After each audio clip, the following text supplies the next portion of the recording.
This is Scott Kelly from Neurosis, and you're listening to Macho Grande podcast.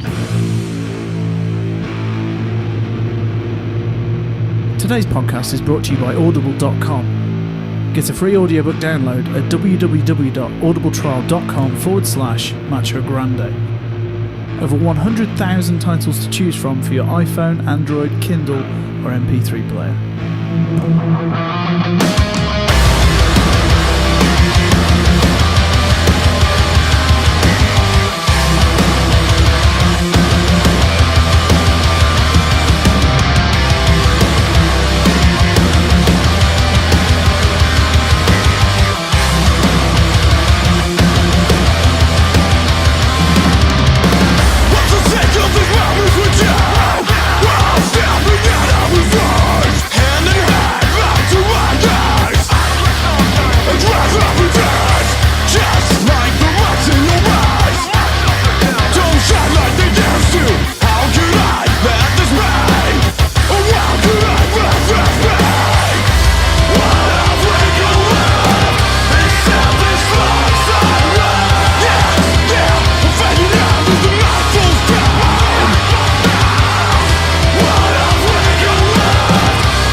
Alright guys, welcome to Macho Grande 181. I'm Matt. And I'm Pete.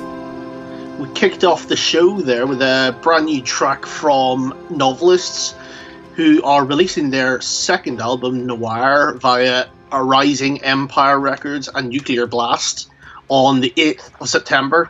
And that's the brand new single, in fact. These guys are a French metal act, and Yeah, I'm very excited. I've already heard the majority of this album, and it's very, very good. I was going to say, you were raving about this a couple of weeks ago to me. I've only heard that single so far, which I liked. Okay. So, and do you know their debut album? I do, yeah. I mean, the debut album I liked. There were certain songs on it I liked a lot more than others, whereas this one feels a little bit more consistent. I mean, it's the second album you'd want to come back with, to me, in my ears. So I'm enjoying it, so I'm looking forward to everyone else getting a chance to hear it.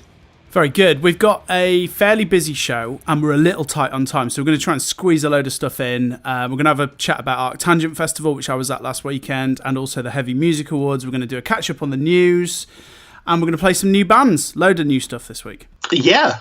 I mean, lots of smaller, unknown bands have been releasing albums recently that have been catching my ears. So, I mean, what have you been listening to in the last week or so? Well, we're doing 100 Suns as album in review today, so I've been firmly going through that a load more times. Mogwai is probably the big one, which I'm guessing you have as well. I haven't actually forgotten. Okay, yeah, there's been other bits that I've been listening to. I forgot to check that out properly. So it leaked pretty early, and I think even one member of the band even actually posted the link to it the other day with something like, well, look, we can't hide it any longer, it's out there, so here you go. Yeah, I've been listening to that quite a bit. It's very good. Obviously, 100 Suns. Yards, the Cons EP, which we're going to play next. I gave the Neck Deep album a listen because obviously I play them quite a bit at the club. It's very, I think Neck Deep are one of those bands that are just doing this stuff well. It's not quite my cup of tea, but what they're doing it really, really well.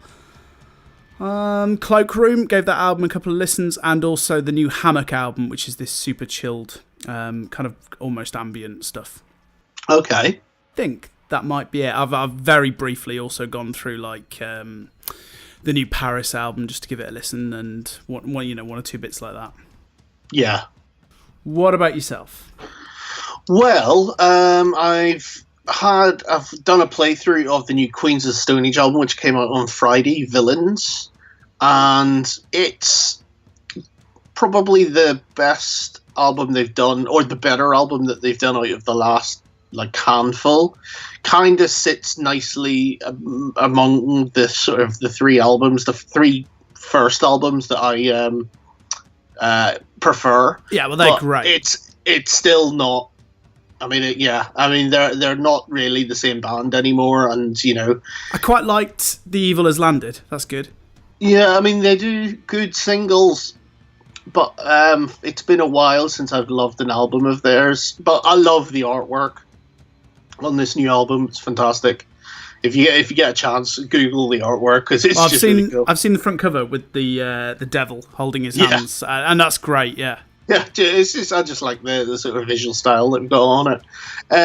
The new album from Alaska. Yeah, we played a single in last week's or the weeks before, but that's out in a week or so. Yeah, 1st of September, and I've had a copy of that on the go, and it's very good. It's solid. I recommend people checking that out when it comes out. I tried to get on with the brand new album. Oh, I forgot to include that. Yeah, I've gone through that once. Yeah, I've only done the same, and I don't know. I find it. It didn't really sit with me straight away. Instantly, I quite like because it's quite downbeat and quite melancholic. So instantly, and that weird little intro instantly kind of piqued my interest. Yeah, and I was just about to say, I think it was the fact it was the sort of the down tempo melancholia that was kind of like I was in a pretty sort of down state of mind that day, and I kind of had it on. It was like, oh, I'm really not in the mood. Because obviously, brand new can do uplifting, happy so well as well. True, but I mean, like I have really liked the sort of vibe and kind of introspective styles that they've gone with on the last couple of albums. Yeah, and compared to like their early 2000s, punk pop, bombastic, that they were known for on that first album. They've really sort of gone low and sort of acoustic in places, and it's a lot more less sort of dance floor anthems and more kind of like things you listen to when you just want to when you're feeling sad. I'm looking forward to chatting about that further, because I think when it settles, I think this is going to be a real grower. Yeah, I just need to listen to it again. I was just in a bit of a bad way that day. It was like, no, I can't. Yeah, this isn't working for me today. And yeah, I think that's about it. And then, of course, yeah, the album we're going to be reviewing today, 100 Suns. So I've had that on quite a lot. All right, let's get into another new song, and then I'll do a kind of roundup of the Arc Tan Gent festival. So this is a band called Cons. Now, I mentioned this to you a couple of weeks ago, and I didn't realise at the time. I knew it was Jeremy Talley, who, of course, is the guitarist of The Bled, of which we're both massive fans of.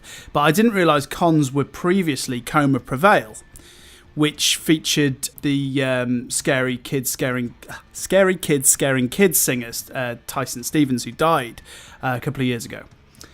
So they basically decided to just stop and rebrand. So they've rebranded as Cons. Right. And this is effectively now their debut EP. And it is brilliant. I really like it. Cool. Have you managed to check it out or not yet? No, not yet. Not properly. You're going to like it because it's that... I mean, it's metalcore. It's done well. I mean, you know the quality of The Bled. Yeah. And I think there's some really good standout moments on this. It's only on like £3.50 on iTunes. So if you dig this, go check out this band. They're not the easiest band to Google with the name just Cons. But yes, I can imagine. But yeah, they are out there. So yeah, it's called Slow Healer, and you can always just go to Revival Records if you want to find some links. Go on Revival, and you'll find all their stuff on there. So yeah, Cons. Gonna go for a later track on the EP. This one's called Exhaler.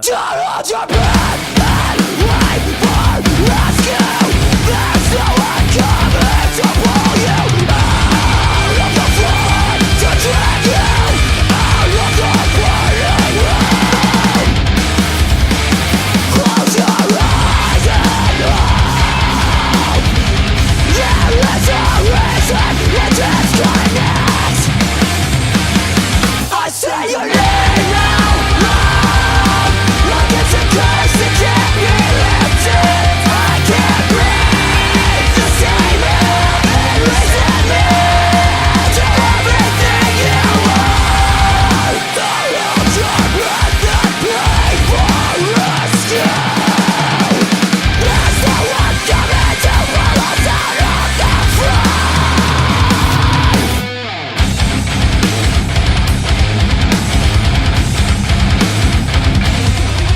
Set the photographs on fire, severing all communication. What is opened on the wreckage against the years that we have wasted? We should be celebrating by closure and dissolve. I say your name now, loud, like it's a curse to keep me lifted. I can't breathe the same air and listen me to everything you are. Don't close your eyes and count your blessings. The tide is rising up to pull you underground.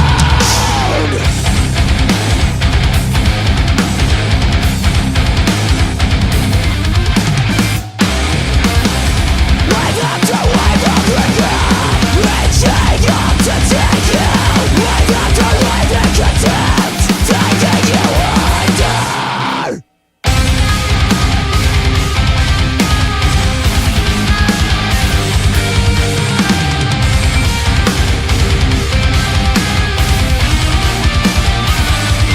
Into the silence,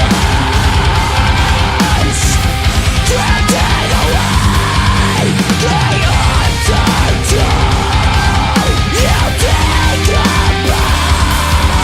pose until there's nothing left but the memory of what you were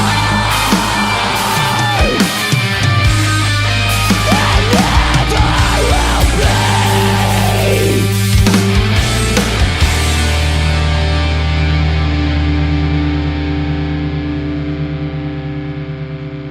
So that was Cons. That track was called Exhaler. Right, so I went to the Arc Tan Gent festival. This was my third year in a row. Long-time listeners will know I fucking love this festival. It's a kind of capped at kind of 5,000 people set out in the countryside, somewhere below Bristol. Very, very chilled, very cool.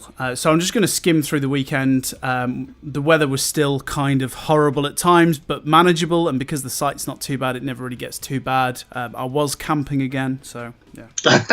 And you do not do camping? Not well, no. So we had three of us. Normally I have my massive 2-bedroom tent to myself, but this time the three of us were kind of, well, the two lads I was with were working the back line. I was kind of helping in places. And we were all in this tent. So, but we managed. It was fine. It was good. So, good. I'm happy for you. The Thursday, which is kind of the quieter day, and they don't run the main stage on the Thursday.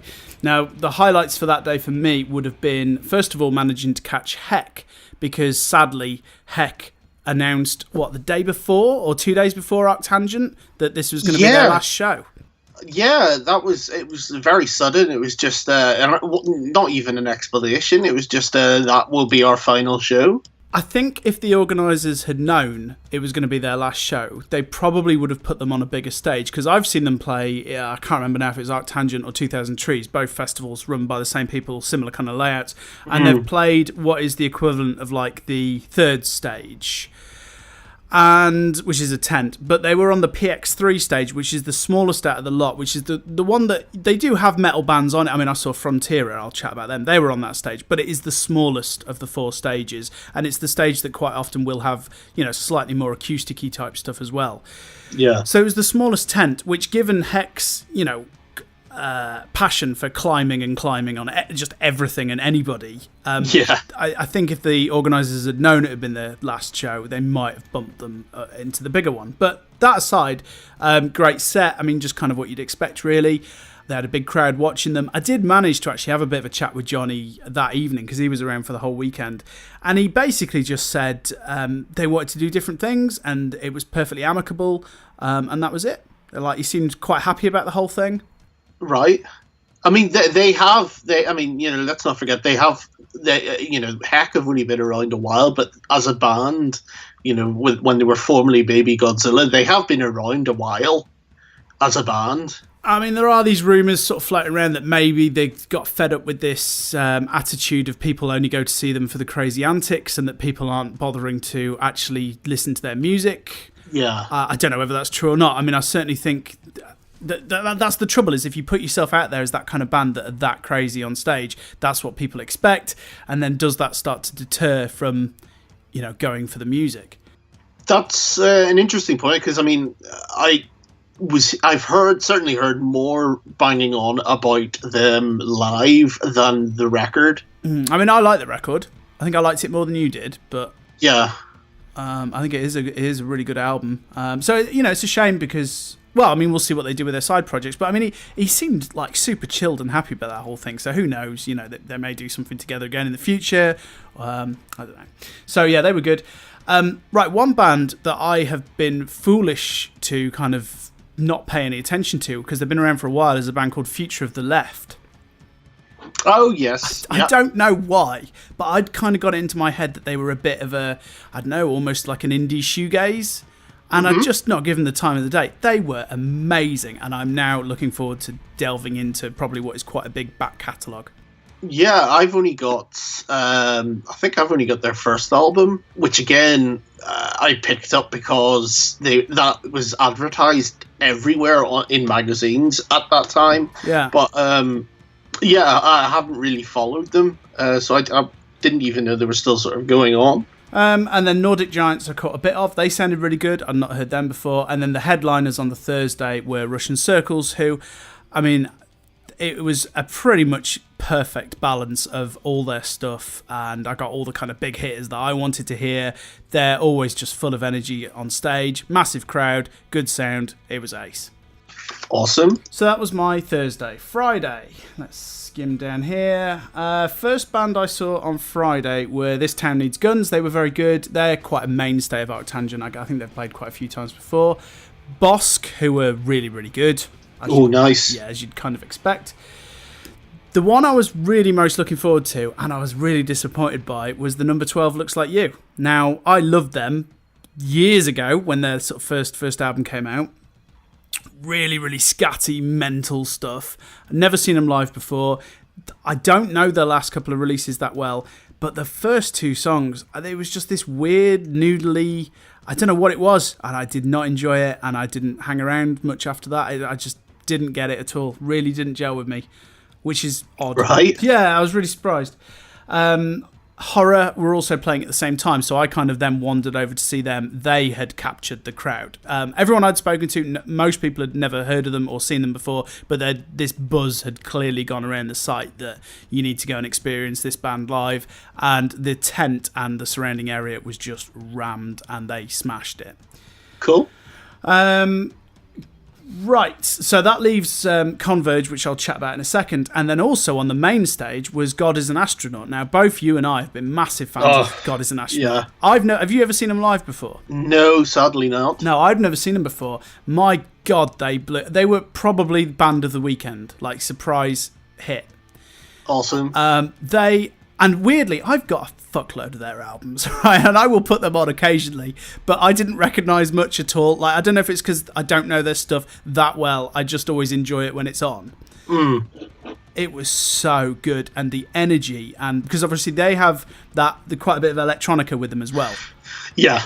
I mean, definitely their last 2 albums, Origins and Helios, have been a lot more focused on guitars, right? Which whereas their earlier bits, I mean, because they've got like 8 albums or something like that, 7 or 8 albums. Yeah. So yeah, there's a lot more sort of electronica in their back catalogue, but the nice thing I thought in their last couple of albums, it's been more focused on just the instruments. Right. Well, I mean, like I said, I watched Russian Circles and I just knew every song and which album or EP it came off. God is an Astronaut, I just sat and just enjoyed the whole thing, not really knowing. And the light show, I mean, out of all the bands of the weekend, they're the one that pulled off like the biggest looking show. The lights were stunning, and that was just with the house rig. Amazing. Yeah, really, really cool. And it was on the main stage, and yeah, good crowd. So that was like the surprise hit. So Converge, I've only ever seen them do the Blood Moon show, so I was really looking forward to seeing them doing their own stuff. It was the exact same set list from the previous couple of shows where they added in the 3 new songs. Okay. I mean, I love that band anyway, but bloody hell, live, they are fantastic. It was. Did they premiere anything new? Well, they played the one that I hadn't heard at that point. So we'd got the 2 single. Well, there was one single with the B-side with the really long bit. Yeah. And then they did the new one that they'd posted online that day or the day before, which I'd not heard before.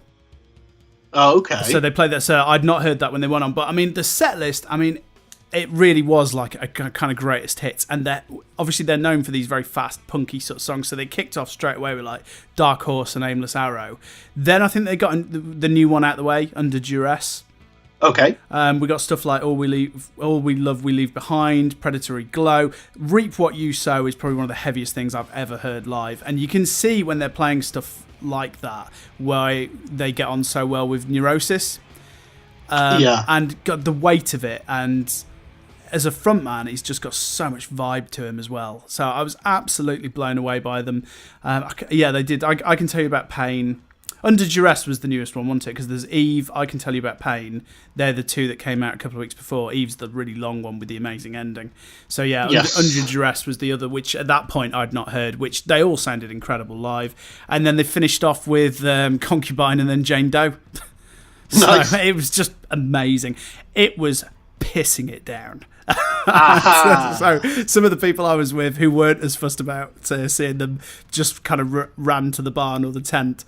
But I was like, no, sod this. I'm going to go get my coat and come back. And I was soaked through. But it was worth every bit. So, yeah, absolutely incredible. Wow. Right, last day then. Oh, wait, who have I missed on the Saturday? Oh, I think Frontier might have been that day, actually. Yeah, sorry, Frontier were on the Friday as well. I saw video footage and a lot of photographs on their Instagram and social media over the weekend. They looked like they had a brilliant time. Yeah, they were on the smallest stage again. They pulled a reasonable crowd, by far the heaviest band of the weekend, because obviously Arc Tan Gent can be quite mathy type stuff, and some of it can sound a bit softer. when I get to... Where was Alpha Male Tea Party? I think I might have missed them. I saw Alpha Male Tea Party on the main stage. They were really good as well. But they're a lot softer. Not totally my bag, but I enjoyed them live because the drummer was amazing, and they even brought out like a kind of... friend of mine from Bear Makes Ninja came and led a choir at the end, which was pretty cool. But Frontier are by far the heaviest, and they were just brutal. Those riffs sounded massive, so they were a lot of fun. That was cool. Nice. Hex, other band which I don't know, also played on the Saturday, which was HCBP. But I didn't catch them because they were super early. Right, last day then. Boris, I went to catch on the main stage because I mentioned a couple of shows ago that I love their new album. They didn't quite do it for me live. It was a bit slow and a bit weird, and crowd didn't seem into it. Then I had the choice of watching Tesseract on the main stage or Employed to Serve, and I chose Tesseract. And Tesseract, just a huge crowd, amazing sound, really, really good set list, plenty of stuff off the last album, and really, really cool. Cool. And they seem to be having fun. And again, kind of heavier, so it kind of felt like nice, after all this post-rock or slightly lighter mathy stuff, to just have those riffs coming out the main stage was really cool. And then to finish it off, Explosions in the Sky, who I'd never seen before live, and it was just such a nice, chilled, happy end to the day. Nice. Really, really cool. Quite a minimalist lighting show compared to like God is an Astronaut, but it just suited it well. Just this very, very ambient, really, really nice, very cool. Cool. So yeah, there you go. That was my Arc Tangent. Well, I'm jealous of the bands you got to see, but again, I don't think I could have coped with the rain. Bands I would have loved to have seen in the rain doesn't mix for me, I'm afraid. Fair enough. Yeah. Right, where are we up to? Let's play... Here's a band I don't know. These are called I the Dreamer. Oh, okay. Do you know these guys? Because they're from Birmingham. I don't... So they've got... No. They're doing an album called Shadow Hearts, which is coming out via Standby Records. They normally put out really, really good stuff. It's coming out on the 15th of September. Again, it's one of those names, because now you've got I the Mighty, I the Breather, and now I the Dreamer. So I'm not totally there with the name. Yeah, and then the Australian band, who I was getting confused with for a second there, Dream On Dreamer. Oh, yeah. There's, that's confusing. So, anyway, I'm not going to hold that against them. For a second. So, they formed in 2016, and they released a single called Battle Scars. So, but this album, it sounded really good, so I thought we'd try something off it. So, we're going to go for a track called Rise.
Okay, so let's cover a bit of the news. Since we were last on, what have been some of the bigger stories that we're going to talk about today? Obviously, Hex splitting up we've already covered. Architects have announced a European tour and one London date.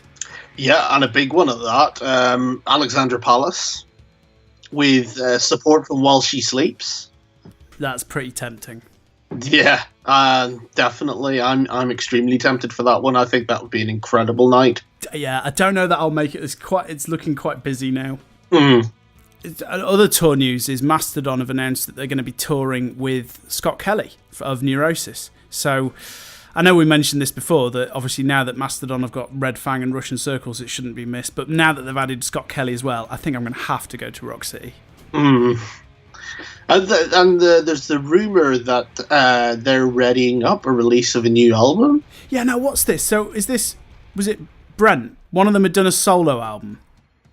Yes, but there's also the rumor that there's a new album that they're collectively releasing called Cold Dark Place in late September. Yeah, no, but the last I heard about this was that it was one of their solo albums that they've now decided to release just under the Mastodon banner.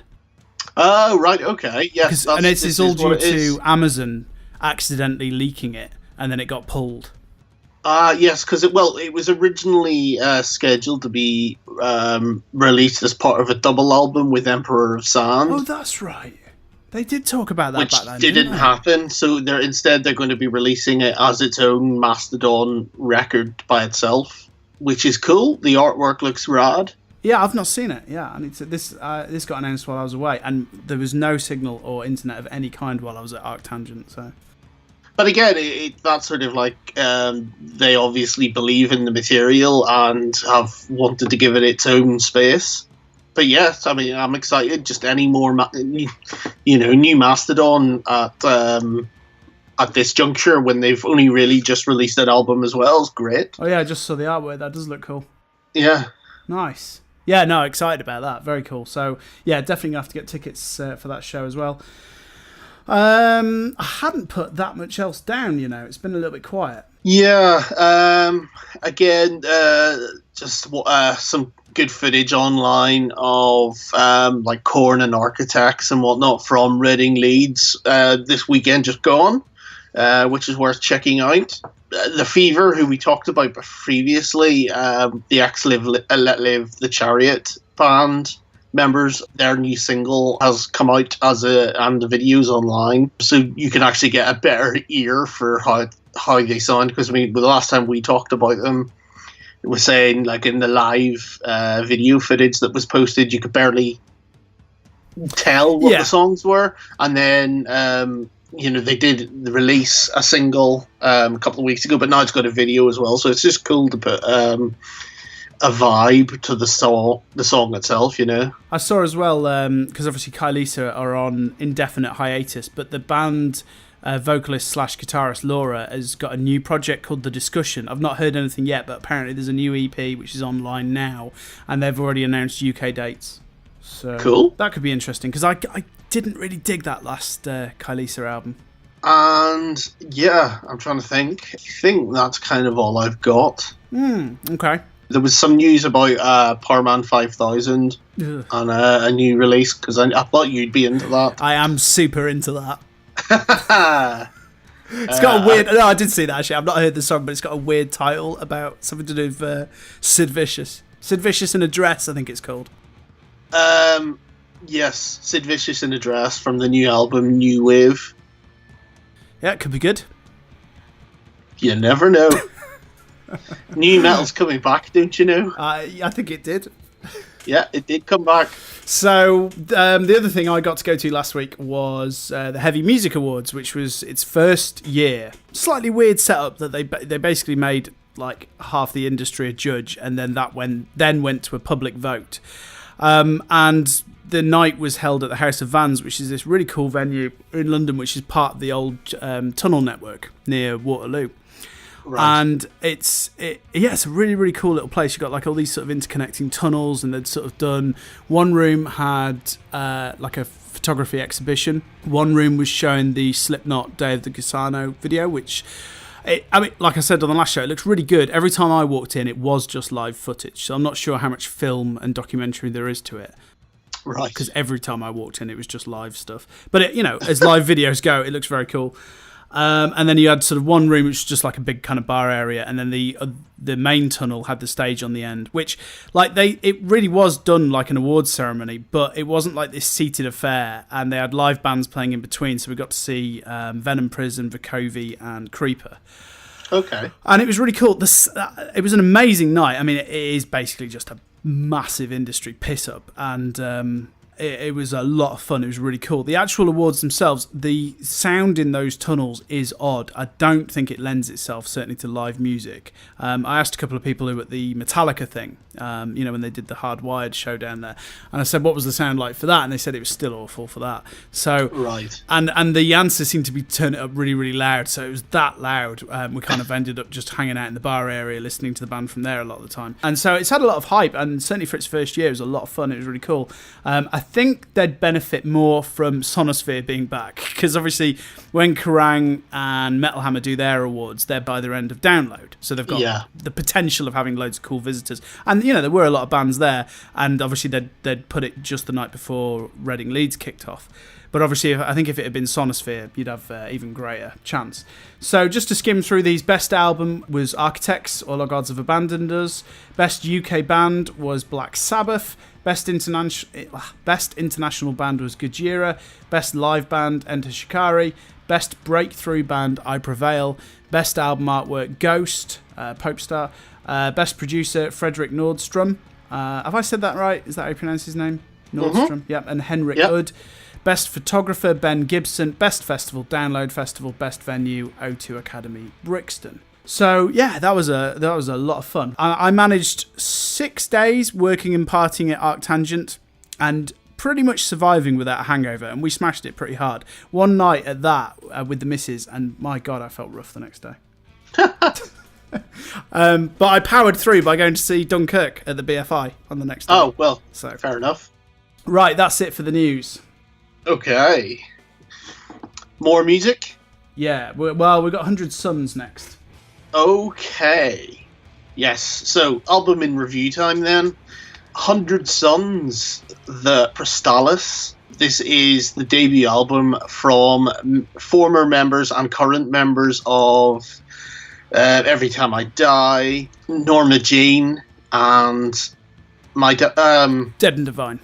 Dead and Divine. Chris Lemasters, yeah. Yes. I keep forgetting what it is. I keep wanting to say Dying Bride. And they have, because they've started playing live as well, but I gather the role of bass player is just, because he's still not listed. So... Yeah, I mean, the album itself, they have been recording between the three of them, because obviously they can play everything they need. But yes, there is, they are now a 5-piece live act that are touring and promoting the album. But yes, this essentially started... mid last year, I want to say, for crowdfunding. Yeah, and probably one of the biggest crowdfunding campaigns I've seen, like in terms of advertisement and just people sharing and that kind of stuff. Yeah, and again, lots of social media pull and push from them, because they were on quite, they did loads of sort of live videos and chats and things like that, just regards to keeping people up to date as to what's been going on. But, it's been a long process, because I think I crowdfunded back on one of the first days, within the first week, certainly. Have you got your physical copy? No, it still hasn't arrived. I've had a dispatch notification. Cool. But obviously it's coming from the US. And it's a slightly, I think, like it's a card version for... crowdfunders, and then plastic case for the ones that in stores, the sort of national release. But yeah, so that's kind of the rough history of getting to the record, and it's finally come out. Now Pete and I are both massive fans of Norma Jean, and certainly Corey's voice is always something special to behold. Yeah. So there was always going to be anticipation around this record, but now finally having it, I mean, where do we begin? Well, I'll say first and foremost, I love it. I think it's amazing. But after my first, like, almost instantly, I loved it, and that is mostly down to Corey. Because he really shines on this. And he does a lot more singing, which I loved on stuff like Meridional. Yep. Which, you know, he's got a few different kind of areas he can go to. And I've said it before that when he does this kind of almost melancholic, earnest singing, I'm a total sucker for that. And he really stretches, and there's loads of that on this album. So straight away, I was kind of hooked in by all these melodies and choruses he's doing on it. Then I kind of thought, well, I'm not sure what, because they posted some things about what they kind of thought they sounded like, and words like post-grunge came out. And then the press release came out, and the press release said stuff like Tool and Deftones. So in my head, and I know we've talked about not going in with expectations, but in my head, I kind of hoped and thought this was going to be to Corey what Crosses was to Chino. Right. And it's not that, because it's not, you know, No. It isn't that dissimilar from Norma Jean. It really isn't, in terms of the energy and riff. The guitaring is a bit more new metal, and it definitely goes, you know, a little bit techier, you know, in places. Yes. I don't think you'd mistake it for Norma Jean, but it's not like Crosses to Deftones. Do you know what I mean? No, yeah. I mean, I think, like you say, Corey has... he's used this he has a very sort of set, I don't want to say style, but you can identify his voice, you could pick it out quite easily, and he does have a wider scope, like you say. There's a lot more variety, a lot more melodic. You know, obviously we know he can do his growls and his screams, and there's lots of the moments that he does go into that are very Norma Jean-esque. But again, I don't think that's, you know, given that he's one of the main songwriters in that band as well, there's always going to be those sorts of similarities. But I saw it more as a Tool and Perfect Circle kind of vibe, in that you've got Maynard's voice is so identifiable in Tool, but it's also given more, not more to do, but, you know, there's a different kind of like range. It's almost like a different lease of life, really, with that.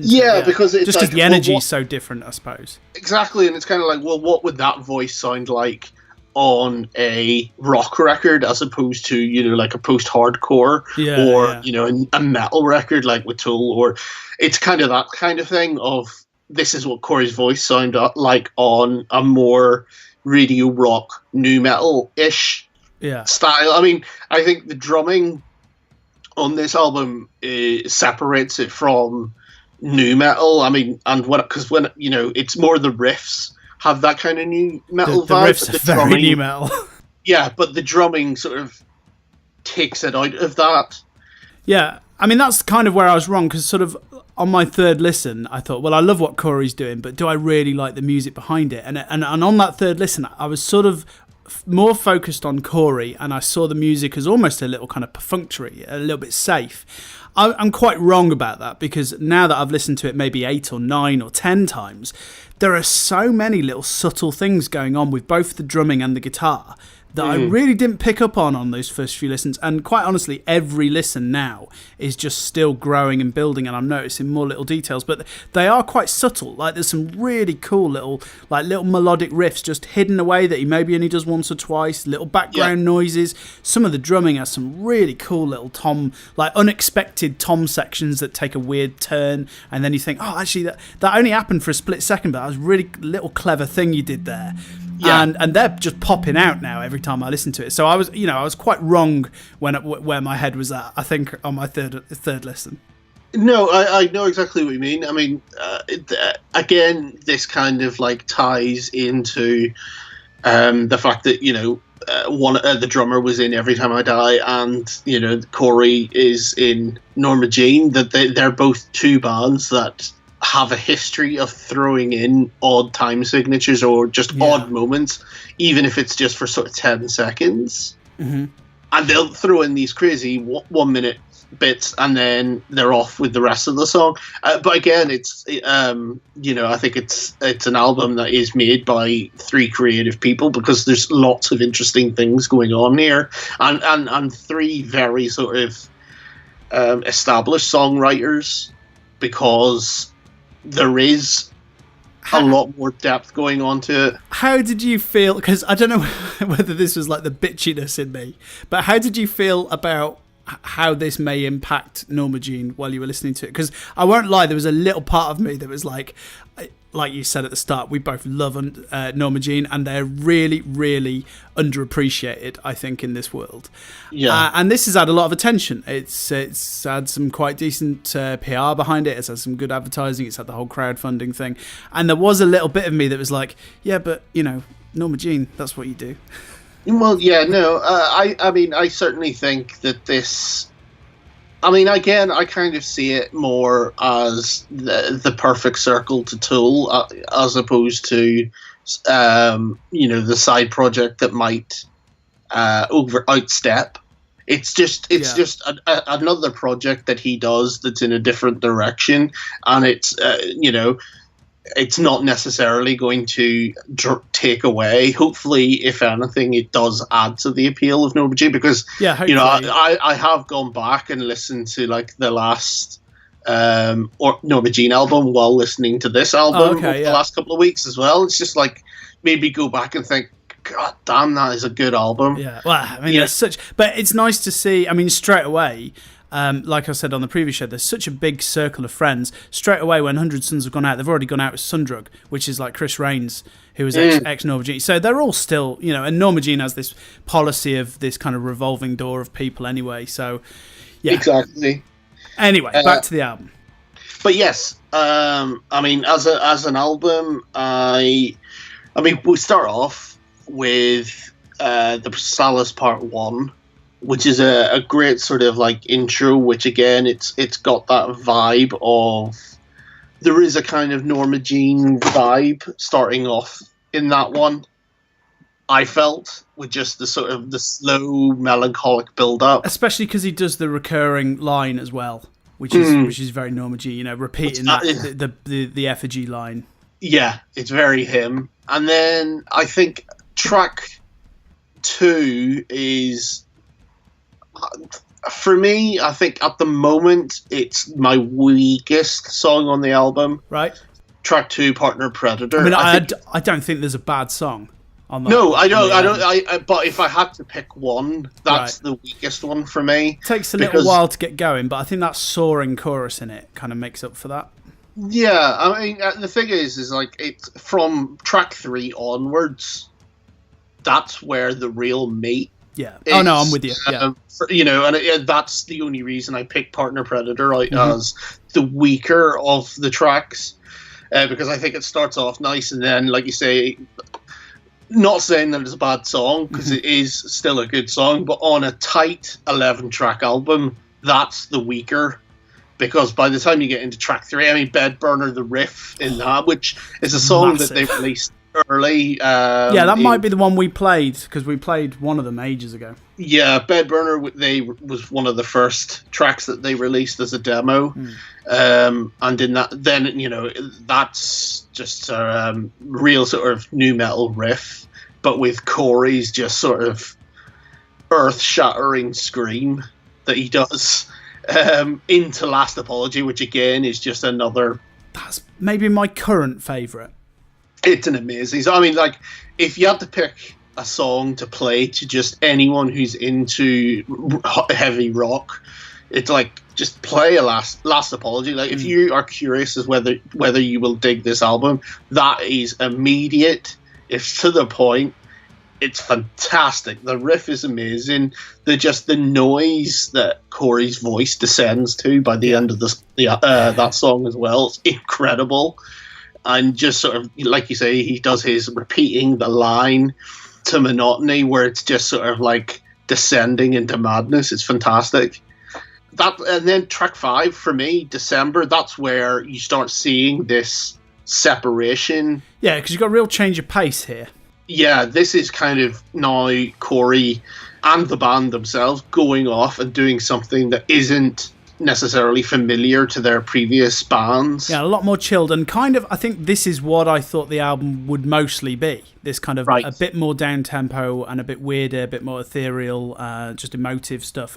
But his vocals just shine on this. Yeah, totally. And like, you know, this is a side of Corey that he's not had a chance to really do on Norma Jean records in the past. And I only say that in that he gets to sing a lot more because, you know, Norma Jean do have these sorts of moments on their albums, but he hasn't taken it to this kind of degree, and he soars on this album, this track, which I think it is the second longest on the album.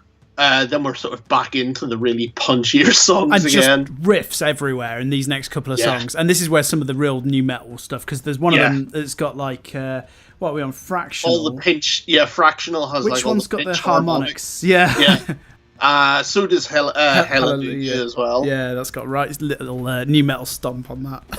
I mean, you've got like a 3-punch of just riffage and then going into Infinite Winter feels like a sort of carrying on in the sort of what December had set up, where you've got a very anthemic chorus. Yeah, but in a kind of that kind of melancholy, you know, with the way he does things, which I just adore. I think it's amazing.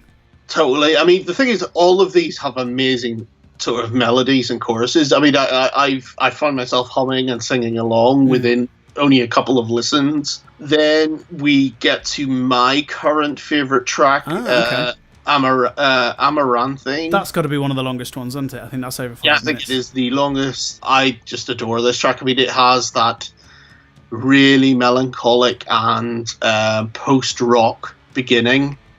And it really slowly builds up to sort of the rage and the chaos that Corey's voice emotes.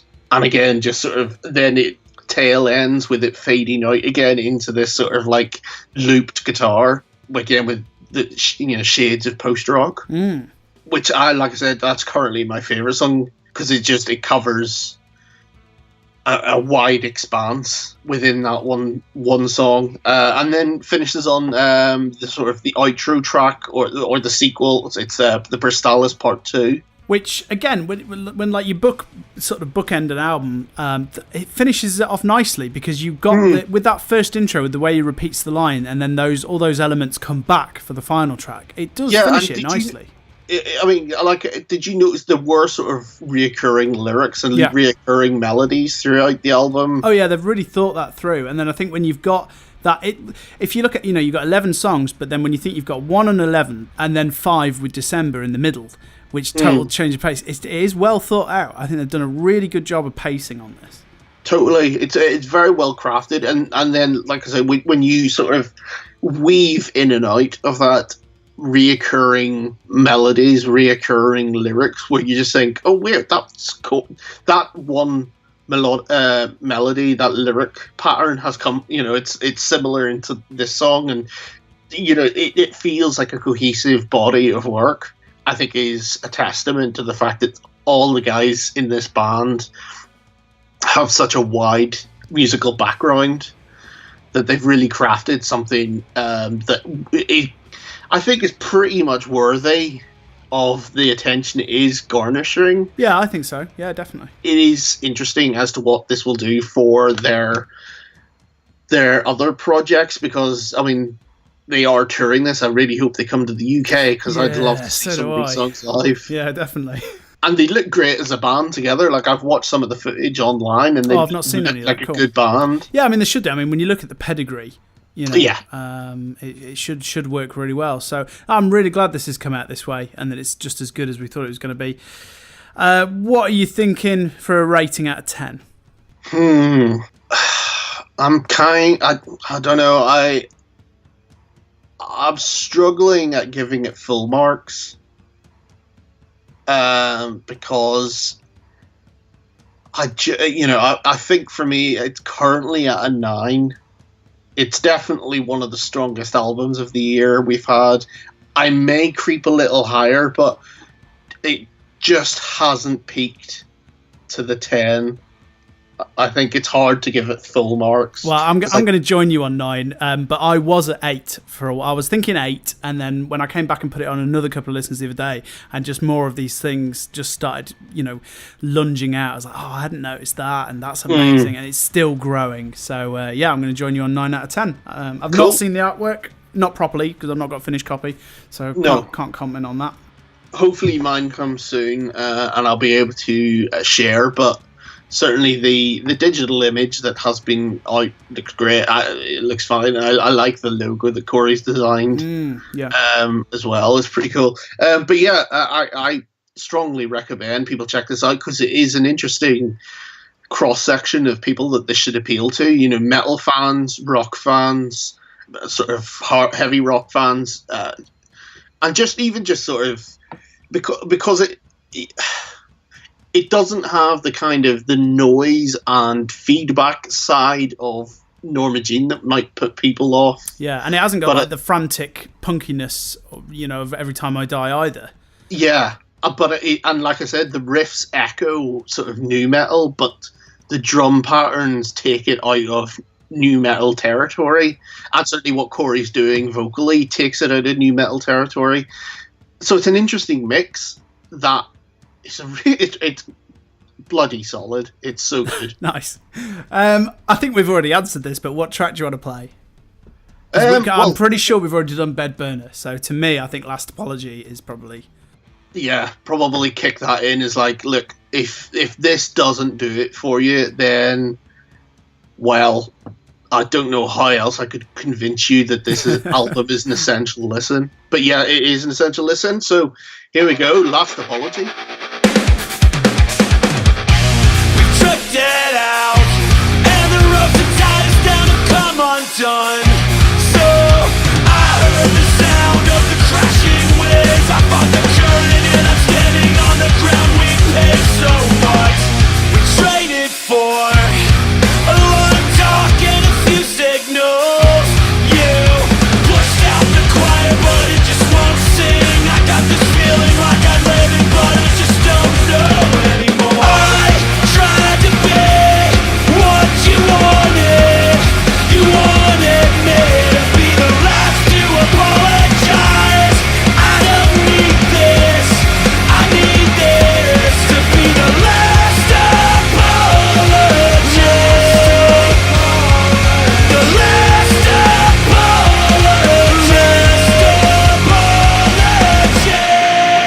Push down these walls and let the earth come falling in.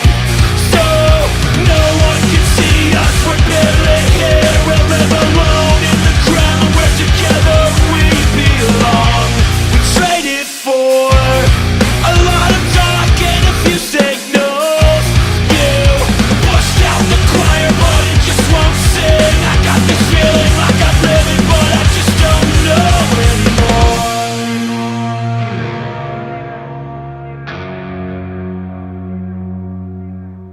I'll try to be what you wanted, but I'll never be what you wanted. You wanted me to be the last to apologize. I don't need this. I need this to be the last apology. The last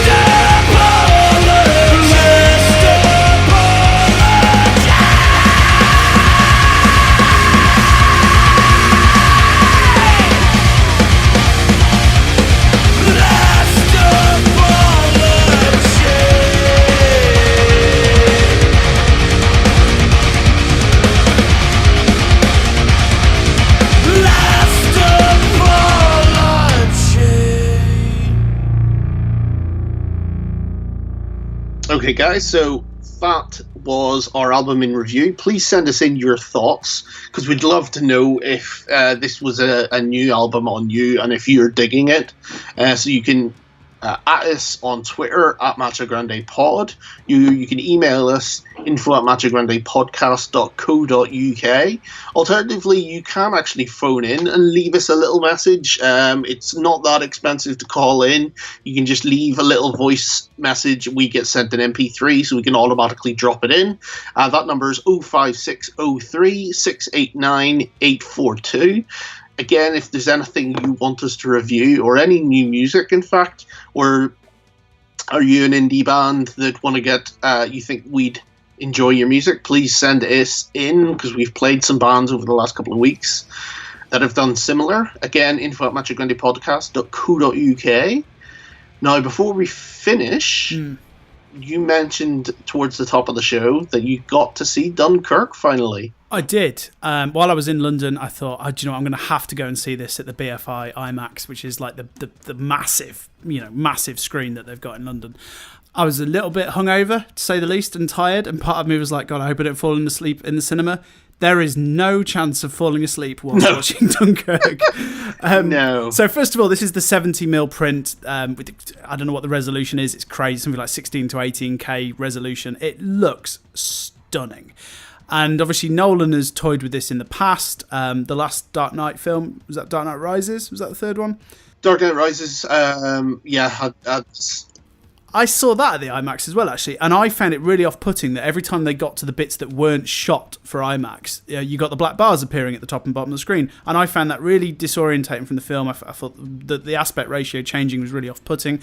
I never noticed once in Dunkirk that happening, so I'm not quite sure how they got around that, because I think 70% of the film was shot. So where that remaining bit went and how they got around, I don't know, but I'd never noticed it changing. Looked stunning. The sound and the picture was just something else, and it's an incredible film. I was drawn in from that first minute, and I don't think I took a breath until the end. It is so cool. Fantastic. Loved it. So yeah, I can't wait to rewatch it already. That's it for me. That's the only one I've seen. Yeah, I think that's kind of similar. I haven't had a chance to check out anything new for a while in this last time, so yeah. Cool. We're away for a few days now this week, so I'm going to catch up on a few TV episodes and some films. So yeah. Awesome. Well, enjoy your time away. We'll get another episode out when you're back, so that will be in September by then. Yeah, and we'll definitely have a more in-depth chat about Brand New. That's going to be my main one for this week to crack on with. Yeah, I'll try and get. It's going to be Mogwai as well, isn't it? Are we going to do Mogwai's album in review? Yeah, well, we could do a double episode. Double review episode. Let's do that then. Mogwai, Brand New for the next one. Okay, fantastic. So you heard that. If you have thoughts on those albums, please email us in as well. So we're going to close out on a band called, I don't know how to pronounce this, Sannhet. Sannhet, it's a Norwegian word. Okay. It's their third full-length album. It's called So Numb, which is coming out via Profound Law on last week. And they're an instrumental trio from Brooklyn. I've not heard them before. They've always got good reviews, and a lot of the post-rock sites always rave about this band. I gave this one listen through the other day, and it sounded really, really cool. So, and quite a weird description as well. Was it said? The front cover depicts a mother shielding her son's eyes with her hands, which is an allegory for depicting the protection of one receives from their parents, but it isn't meant to be sentimental. As the mother shelters her child, she inadvertently creates a false sense of safety. The child in turn spends its life seeking comfort and escape in temporary solutions. And it says that the band meditate on life's imperfect escapes. So Numb's 9 songs showcase the band facing life's pain and joy with their eyes wide open. The collection's emotional landscape is one of existential dread, melancholy and loss, ammunition for escapists. Despite these existential conundrums, So Numb has an uplifting, euphoric feel. And certainly on the listen I go through the other day, it had some really good moments. It also features the Planning from Burial guy that we played a few shows ago on one of the tracks. So, yeah, check it out. Right. Well, that was... Weighty. Yeah. Weighty, yeah. Again, if we had done Matt's mystery box of mystery, that would have definitely stood out. I don't know if I would have picked it, but we get to play it regardless. Yeah, to be honest, that sentence I'd put to one side for a possible mystery box, but I didn't have time to find any others. So okay, it was either let's just quickly record before I've got to go. Brilliant. Okay, well, guys, we'll catch you on the next episode. Laters. See you later.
over Macho Grande? No, I don't think I'll ever get over Macho Grande.